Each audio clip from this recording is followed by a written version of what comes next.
ጾመኛ የሆናችሁ ጊዜ ልብ ብላችሁ አይታችኋል?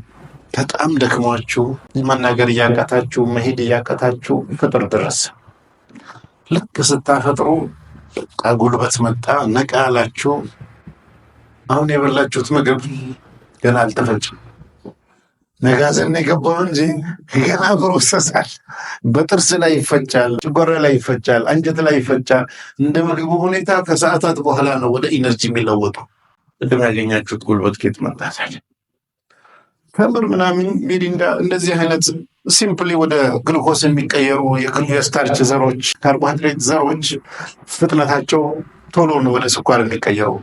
እንጀራ በወጥም ብሉ ልክ መጋዘኑ መግባቱን ሲያዩ ጫናውን ያነሳላችኋል አእምሮ እንጂ የዛን ኢነርጂ ገና አላገኛችሁ።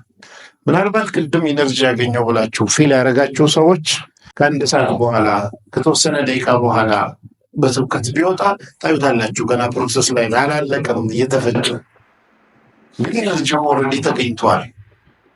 ወይም አእምሯችሁ በዛ መልኩ ወስዶታል።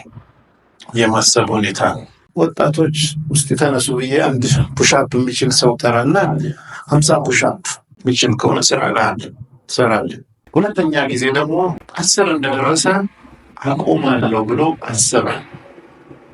11ኛው መስራት በጣም ይከብዳል። ምክንያቱም አቆማለሁ ብሎ ካሰበ ሰዓት ጀምሮ የሚቀጥለውን ለመጨረስ ኢምፖሲብል። አቆማለሁ ብሎ ባያስብ ግን እንደለመደው 50 ይሰራል። ምንድን ነው ኃይሉን የሰበሰበው ስንል አቆማለሁ ብሎ ስለማቆም ስላሰበ። ልክ በህይወታችን ውስጥ እንድናቆም እንደማንችል የሚመጡ የሚፈታተኑንና የስ ብለን አክሴፕት አድርገን ስንገባ እንዳንቀጥል የሚያደርጉ ብዙ ነገሮች ወደኛ ይረጫሉ።